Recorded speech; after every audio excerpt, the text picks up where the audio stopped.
Hadirin yang dirahmati Allah sekalian, malam ini kita akan masuk cerita Nisfu Sya'ban. Kebetulan Nisfu Sya'ban kita pun tak lama lagi dah. Sikit sebanyak cerita Nisfu Sya'ban ni akan berkait dengan Salafi Wahabi juga. Sebab mereka sangat anti dengan Nisfu Sya'ban. Nanti kita akan sentuh juga. Baik, apakah dia Nisfu Sya'ban? Nisfu ni, perkataan nisfu dari segi bahasa Arab bermaksud setengah. Sya'ban, bulan Sya'ban lah. Nisfu Sya'ban maksudnya setengah bulan Sya'ban. 15 hari bulan. 15 hari bulan Sya'ban. Bila bermulanya Nisfu Sya'ban? 14 hari bulan tu Maghrib. Masa tu dah mula dah. Dia kalender Islam ni dia mula waktu Maghrib. Kalau hari ni 30, masuk Maghrib maksud dia 1 hari bulan lah. Kalau ikut kalender matahari, dia daripada tengah malam. Malam tu belum 1 hari bulan lagi. Pukul 12 tengah malam baru start 1 hari bulan. Kalau ikut kalender Islam, Maghrib tu dah start 1 hari bulan lah. Dia ada beza dia. Jadi Nisfu Sya'ban ni bermula pada 14 hari bulan malam. 14 hari bulan tu malam tu. Dah mula dah Nisfu Sya'ban. Apakah yang biasa dilakukan oleh umat Islam Nusantara?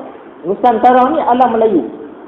Daripada Thailand sampai ke Indonesia, sampai ke Irian, sampai ke Filipina.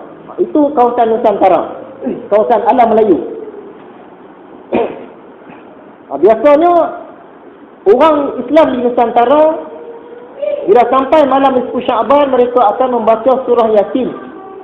Surah Yasin baca ramai-ramai 3 kali selepas solat Maghrib. Selepas bacaan Yasin yang pertama, antara doa dia supaya dipanjangkan umur dalam ketaatan. Kalau panjang umur pun tapi jadi jahat tak guna juga. Minta panjang umur dalam soleh, dalam taat. Selepas bacaan Yasin yang kedua, doa pula supaya dikurniakan rezeki yang banyak dan halal. Kurniakan rezeki yang banyak dan halal. Selepas bacaan Yasin yang ketiga, doa pula lagi supaya ditetapkan iman sampailah mati. Supaya mati dalam keadaan beriman. Jadi doa ni mana-mana dulu pun boleh. Nak baca doa tetap iman dulu pun boleh, tak ada masalah. Biasanya umat Islam di Nusantara mereka akan buat yang tu lah. Selepas Maghrib tu baca surah Yasin 3 kali. Apakah Nabi Muhammad dan para sahabatnya buat macam tu?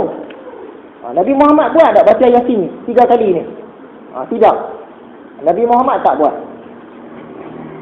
Oleh kerana Nabi Muhammad dan para sahabat tak buat, apakah amalan ini bid'ah? Ya, amalan ini bid'ah. Tapi mengikut pemahaman kita bid'ah ni ada 2. Satu bid'ah hasanah iaitu bid'ah yang baik, satu lagi bid'ah yang dolal, yang dolalah, bid'ah yang sesat. Malam Nisfu Sya'ban ni bacaan Yasin tu bid'ah hasanah, bid'ah yang baik. Jadi jangan risaulah kalau nak buat. Cuma kalau mengikut kaum Salafi Wahabi, bila sebut bid'ah ni tak ada hasanah dah. Semuanya dolalah. Jadi mereka tak buatlah Nisfu Sya'ban ni. Dan siapa yang sambut pun mereka kata melakukan bid'ah yang berdosa. Bid'ah yang sesat, bid'ah yang berdosa. Samalah cerita dia macam sambut Maulidur Rasul.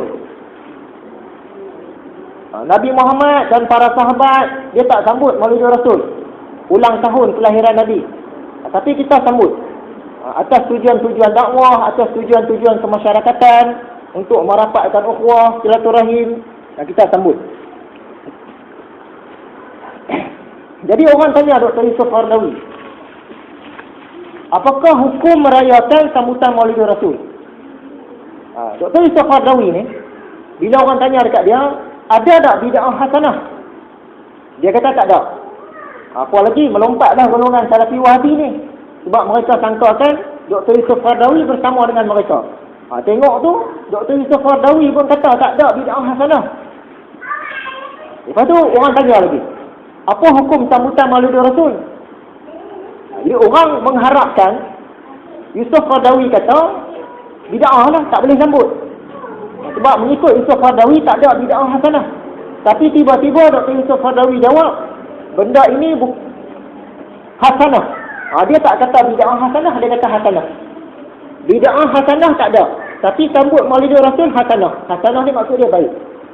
Tu dia, terkejut. Kumpulan-kumpulan Wahabi ni. Dr. Yusuf Qaradawi kata bid'ah hasanah tak ada. Tapi Maulidul Rasul yang Nabi Muhammad tak pernah sambut, sahabat tak pernah sambut, kita sambut, tiba-tiba dia kata bagus. Rupa-rupanya Dr. Yusuf Qaradawi pun sama dengan pandangan kita, ulama tradisional. Cuma beza dia, kita sebut Maulidul Rasul ni bid'ah hasanah. Baik. Yusuf Qaradawi dia kata bid'ah hasanah tak ada, tapi dia sebut hasanah saja. Jadi kedua-dua pun keputusannya baik. Jadi Yusuf Qaradawi bersama dengan kita, bukan bersama dengan kaum Salafi Wahabi.